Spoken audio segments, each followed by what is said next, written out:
Happy later Tuesday. How you doing? Um, I prepared something in advance last night because I didn't think I'd be doing anything today. I had an extra early start to VTH this morning. Kind of a full schedule, a couple extra transports to doctors, and a couple of stores with people. So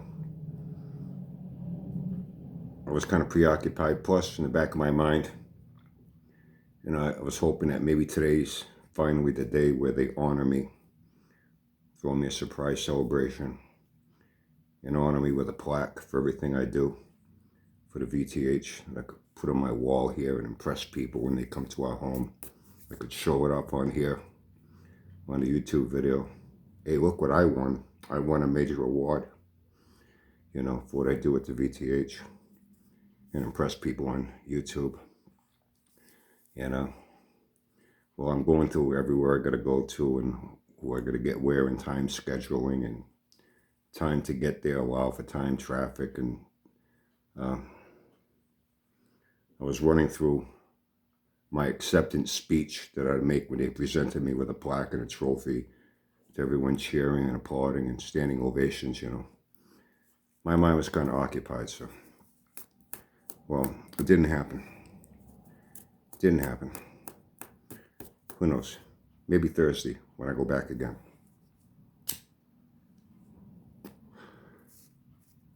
So now I can talk about something I thought was funny. I've heard for a long time from a lot of people. I guess Sanford has a new crop of pickle sniffers. Kind of youngins, don't know shit about shit. And maybe some more fucking hillbillies that don't know shit about shit.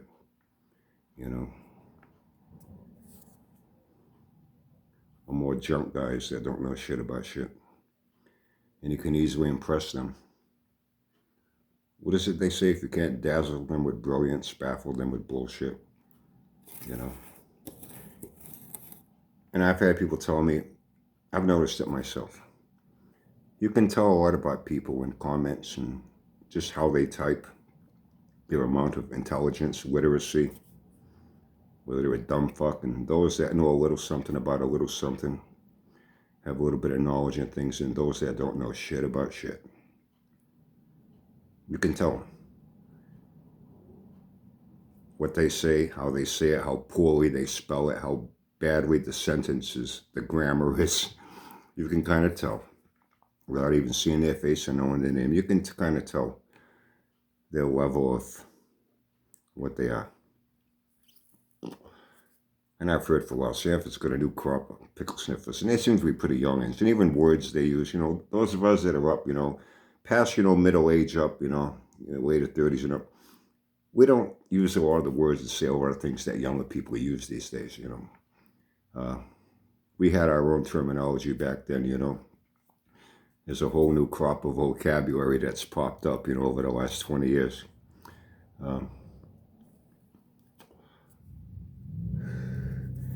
So some things are easy to tell. And I've heard, a lot of his older pickle sniffers, I guess they finally got fed up with his bullshit. They came to see what he was about, and enough of this guy. He's always going to do something, never fucking does it. I've waited long enough,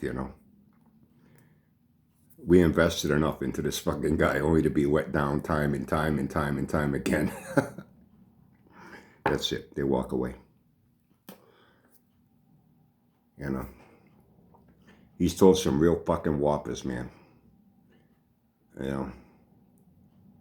He's told some real fucking whoppers on his Sunday night yak sessions.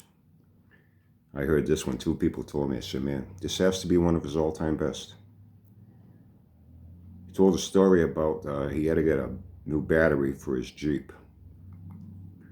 His battery was dead. So he had to go buy a new battery.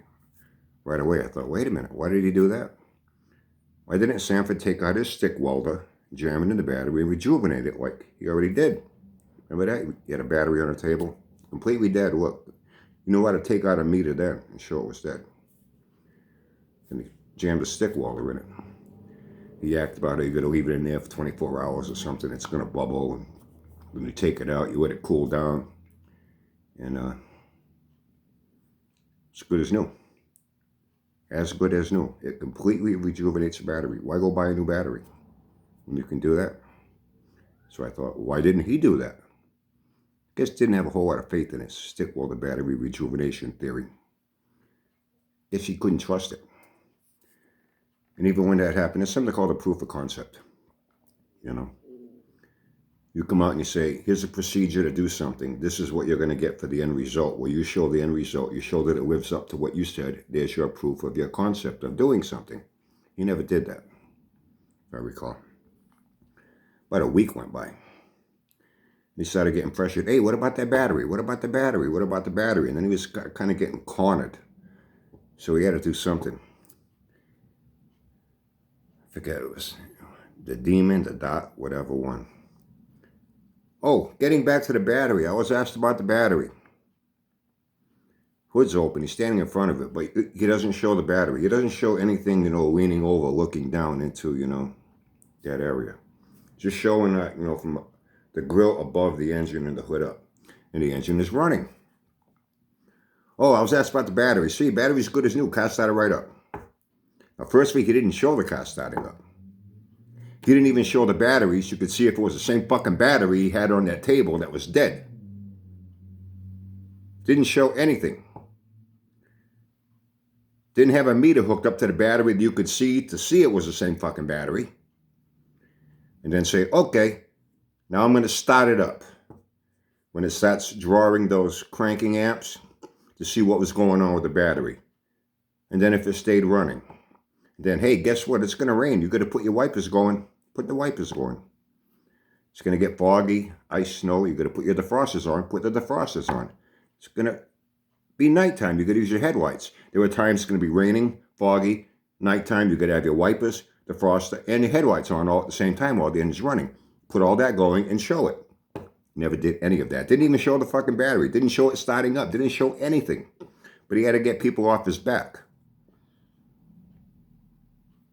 And that's what he did. I think some of you may remember this. So firstly, why didn't he just jam his stick welder in there? Why did he go buy a new battery? Since he says it works so well.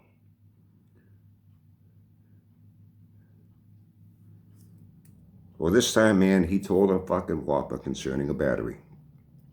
Battery died. He had to go buy a new battery. They told me the story, said he went to. Comes back, puts a new battery in it. Starts it up, said everything seems fine. Then he hears like a noise. Huh? Shuts it off. He said he gets out, he's walking around to the front, and he sees a puddle of water under the Jeep. He's like, where the fuck's this water coming from? He's thinking, oh, maybe a radiator hose let go, maybe a heater hose, water pump let go, They're not normal places you'd expect to get a water leak, I've seen blown head gaskets. They're leaking right down the side of the fucking engine, Something happened. He said he heard a noise. Look and doesn't see anything where water would normally be leaking from. Then he looks over at his brand new battery he just put in. And there's a socket embedded right in the side of the fucking battery, like someone fucking shot it out of a cannon right through the fucking battery. Half of it inside the battery. And all the water and acid that leaked out of the battery. That's where that liquid was coming from. And he says, there must have been a socket laying around here somewhere, and it vibrated loose and it fell into the fan, and the fan shot it into the battery. Those battery casings are pretty fucking durable, let me tell you. They survive head-on collisions. I've seen them dropped, They're very tough plastic. It's not your normal everyday plastic like for a model or, plastic knick-knack or something. Like football helmets, that's not a normal, that's what polypropylene, very durable. And they got even tougher industrial grade plastics. Battery casings are very durable. I've seen them dropped. I dropped one myself one time. It was an old battery. I was taking it to a scrapyard. I got $20 for the fucking lead content in it. You know what I mean? I dropped the fucking thing. And it hit on the bottom, and all it did was mash in the plastic corner a little bit. You know what I mean? They're pretty durable. The socket is not a very sharp projectile that has a sharp point of entry penetration and then opens up as the rest of the bullet goes through. It's a very blunt object. It's not going to be shot out at a high enough velocity of just a spinning fucking fan. And if I'm not mistaken, those things have a clutch fan in them, don't they?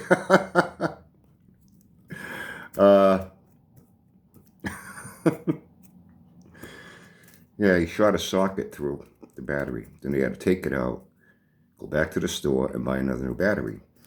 Well, like with his first battery story with the stick welder, how he didn't show any end result, prove anything.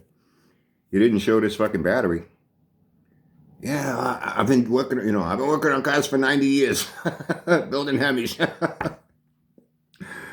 Never seen anything like this in my life. In all my mechanic experience, never seen anything like this happen in my life. Why didn't he have that battery sitting there on the fucking table with the socket still in it? Hey, how come he didn't pull the socket out? Use this fucking JB weld on that, patch it up, put some more water back in it, good as new. You know what I mean? If it lost a little charge, I'll throw a stick welder in it, top it off with juice, You didn't show the fucking battery. You told that story, though. You told that story. Is that a fucking whopper or what? Really, is that a whopper of a story or what? I bet you never heard anything about like that. I know I never have. He said he never had either, till it happened to him. I needed a good laugh today. Help me get over this disappointment. Not receiving the honor and praise that I deserve for what I do at the VTH. Anyway, I'll get over it. I'll be fine. But who knows? Maybe this was a distraction. They knew I was secretly hoping that they were going to throw me a surprise party celebration to honor me. They purposely didn't do it. Thinking I'd be disappointed and forget about it. A distraction tactic, the way other people use distraction tactics, to avoid issues. They're going to do it on Thursday when I go back. Maybe it'll be Thursday. Who knows? I'll have to wait and see. So will you. Anyway, hope your day is going well. Had a good day. I don't call it work. I don't call it a chore. It's something I just enjoy doing and my two friends enjoy doing. And we get her done, as they say. So until next time.